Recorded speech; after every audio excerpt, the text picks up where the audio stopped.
ओम नमो भगवते वासुदेवाय नमः। भक्तों, कैसे हैं आप सब?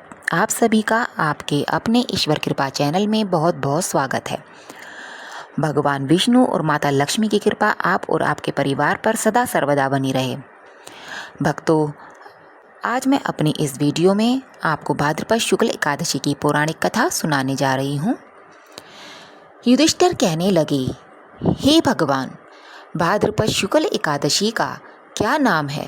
इसकी विधि तथा इसका महात्म्य कृपा करके कहिए। तब भगवान श्री कृष्ण कहने लगे कि इस पुण्य, स्वर्ग और मोक्ष को देने वाली तथा सब पापों का नाश करने वाली उत्तम वामन एकादशी का महात्म्य मैं तुमसे कहता हूँ, तुम ध्यानपूर्वक सुनो। यह पद्मा परवर्तनी एकादशी जयंती एकादशी भी कहलाती है। इसका यज्ञ करने से वाजपेय यज्ञ का फल मिलता है।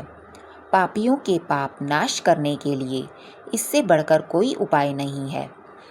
जो मनुष्य इस एकादशी के दिन मेरी वामन रूप की पूजा करता है, उससे तीनों लोग पूज्य होते हैं। अतः मोक्ष की इच्छा करने वाले मनुष्य इस व्रत को अवश्य करें। जो कमल नयन भगवान का कमल से पूजन करते हैं, वह अवश्य भगवान के समीप जाते हैं। जिसने भाद्रपद शुक्ल एकादशी को व्रत और पूजन किया, उसने ब्रह्मा विष्णु सहित तीनों लोकों का पूजन किया। अतः हरिवासर अर्थात एकादशी का व्रत अवश्य करना चाहिए। इस दिन भगवान करवट लेते हैं, इसलिए इसको परिवर्तनी एकादशी भी कहते हैं। भगवान के वचन सुनकर युधिष्ठिर बोले कि भगवान, मुझे अति संदेह हो रहा है कि आप किस प्रकार सोते और करवट लेते हैं। किस तरह राजा बलि को बांधा और वामन रूप रखकर क्या क्या लीलाएं की।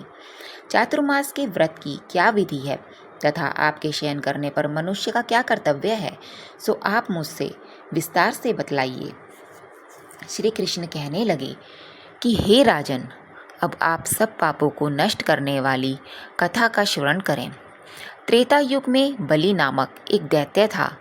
वह मेरा परम भक्त था। विविध प्रकार के वेद सूक्तों से मेरा पूजन किया करता था और नित्य ही ब्राह्मणों का पूजन तथा यज्ञ के आयोजन करता था। लेकिन इंद्र से द्वेष के कारण उसने इंद्रलोक तथा सभी देवताओं को जीत लिया।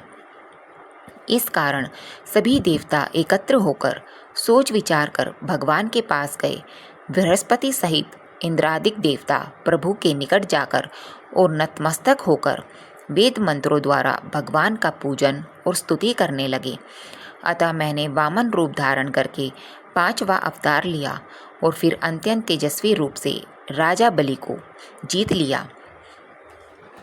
इतनी वार्ता सुनकर राजा युधिष्ठिर बोले कि हे जनार्दन, आपने वामन रूप धारण करके उस महाबली दैत्य को किस प्रकार जीता?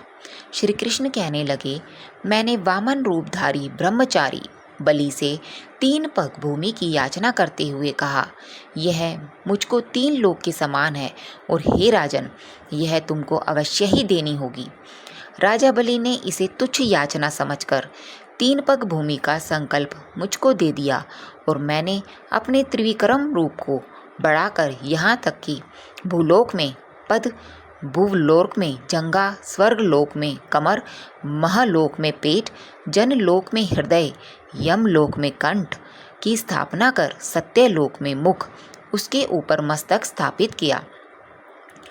सूर्य, चंद्रमा आदि सब ग्रहण योग, नक्षत्र, इंद्रादिक देवता और शेष आदि सब नागगणों ने विविध प्रकार से वेद सूक्तों से प्रार्थना की। तब मैंने राजा बलि का हाथ पकड़कर कहा कि हे राजन, एक पद से पृथ्वी, दूसरे से स्वर्गलोक पूर्ण हो गए, अब तीसरा पग कहाँ रखूं? तब बलि ने अपना सिर झुका लिया और मैंने अपना पैर उसके मस्तक पर रख दिया, जिससे वह मेरा भक्त पाताल को चला गया। उसकी विनती और नम्रता को देखकर मैंने कहा कि हे बलि, मैं सदैव तुम्हारे निकट ही रहूँगा। विरोचन पुत्र बलि से कहने पर भाद्रपद शुक्ल एकादशी के दिन बलि के आश्रम पर मेरी मूर्ति स्थापित हुई।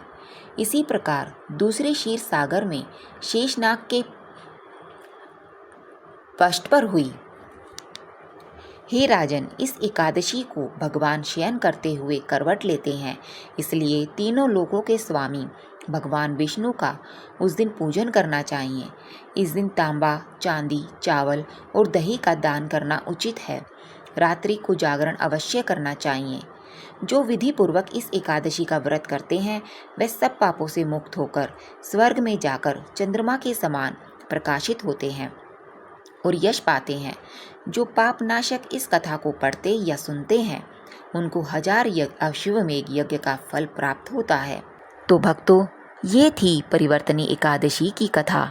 तो अगर आपको ये कथा मनभावनी लगी हो,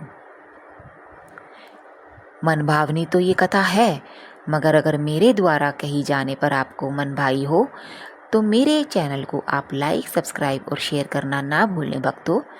धन्यवाद। जय श्री राधे कृष्णा। ओम नमो भगवते वासुदेवाय नमः।